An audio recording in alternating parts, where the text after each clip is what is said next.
luar biasa oleh Pak Jokowi. Saya harus katakan, saya mau katakan yang benar-benar, yang salah-salah. Ada yang selalu mau jelek-jelekin Pak Joko Widodo. Saya nggak ada intervensi. Saya jamin nggak ada itu. Pak Jokowi, saya ketemu berkali-kali, dia tidak pernah nitip. Tolong ini jadi ini nggak ada. Saya jamin tidak ada, saudara-saudara sekalian. Saya tidak ada masalah diberi nilai 11, nggak apa-apa. Sungguh saya tidak apa-apa diberi nilai 11 karena rakyat saya memberi nilai saya 58,58%.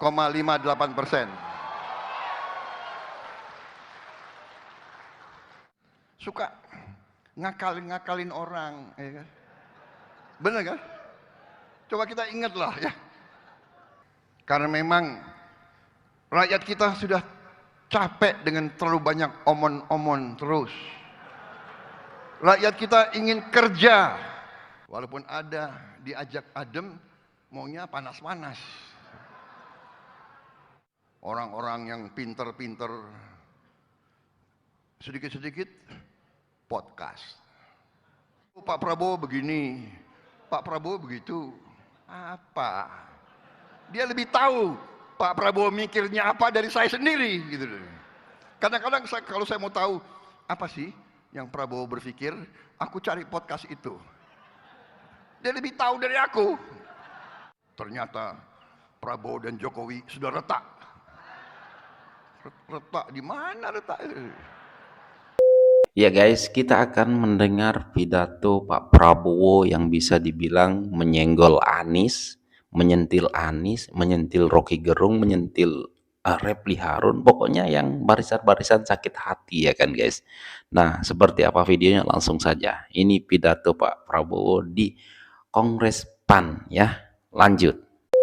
Luar biasa oleh Pak Jokowi. Saya harus katakan, saya mau katakan yang benar-benar, yang salah-salah. Ada yang selalu mau jelek-jelekin Pak Joko Widodo. Saya nggak ada intervensi. Saya jamin nggak ada itu. Pak Jokowi, saya ketemu berkali-kali, dia tidak pernah nitip. Tolong ini jadi ini nggak ada. Saya jamin tidak ada, saudara-saudara sekalian. Dengar kalau saya Pak harus Prabowo katakan sudah yang bilang benar-benar dan yang salah-salah. Saya pertanggungjawabkan. Pak Jokowi tidak pernah nitip, tidak pernah. Ingat sejarah kita.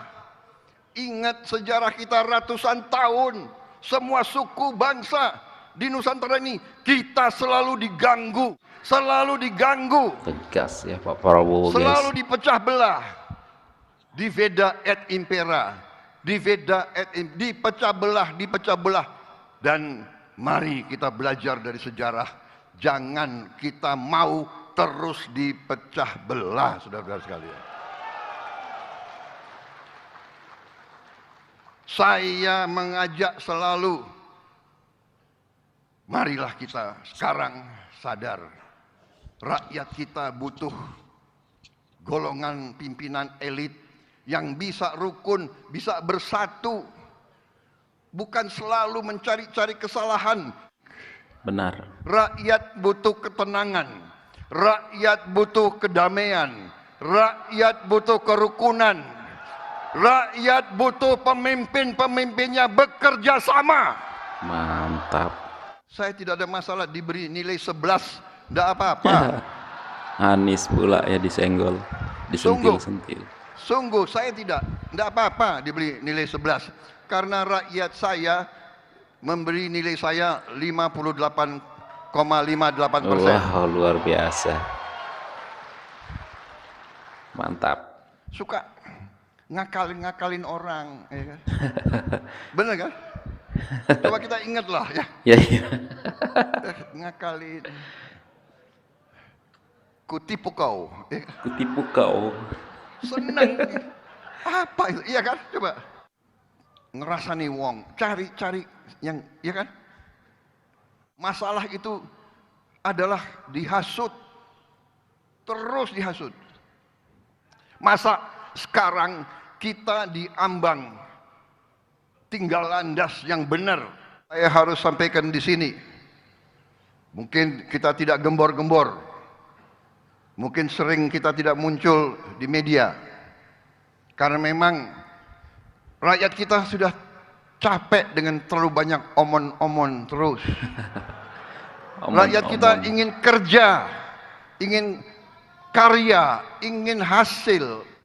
Walaupun ada diajak adem, maunya panas-panas. Orang-orang yang pinter-pinter, sedikit-sedikit podcast.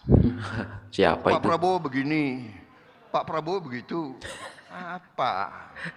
Dia lebih tahu Pak Prabowo mikirnya apa dari saya sendiri. Gitu. Kadang-kadang kalau saya mau tahu apa sih yang Prabowo berpikir, aku cari podcast itu. Dia lebih tahu dari aku. Ternyata Prabowo dan Jokowi sudah retak. Retak di mana retak? Selalu mau selalu adu domba. Refli Harun Yang ya gitu kan? agak Selalu jengkel tapi podcast. kita udah biar aja lah, ya kan? Biar aja lah, nggak apa-apa. Gitu. Kalau ada yang nggak mau move on, ya udahlah. Iya kan? Kelompok-kelompok sakit hati. Nggak apa-apa. Jangan pakai alat-alat yang dulu-dulu, cara-cara yang dulu-dulu, adu domba, ngintel-ngintelin orang. Ya kan? Ngintel untuk rakyat, untuk bangsa, jangan ngintelin lawan politik, nggak enak itu. Kalau nggak ada wartawan, saya pengen ngomong ndasmu, tapi nggak boleh itu ya. Tapi udah ngomong.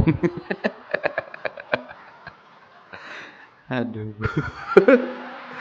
Mantap. Padahal kita tahu semuanya. Yang membuat keputusan itu adalah MK. Iya. Itu adalah Waktu di Golkar wilayah ya. yudikatif. Tapi, Dan yang saat ini juga sedang dirapatkan di DPR itu adalah wilayah legislatif. ya benar Pak. Tapi tetap yang dibicarakan adalah si tukang kayu. Tukang kayu yang disalahkannya. Ya tidak apa-apa, itu warna-warni sebuah demokrasi. Waduh.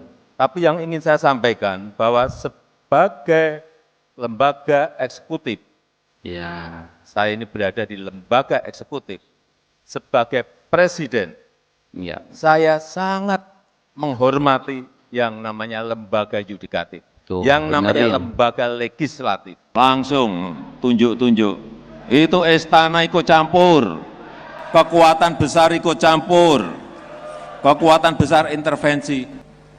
Tapi yang paling enak itu memang mengkambing hitamkan, menuduh presiden, istana, Jokowi paling enak itu.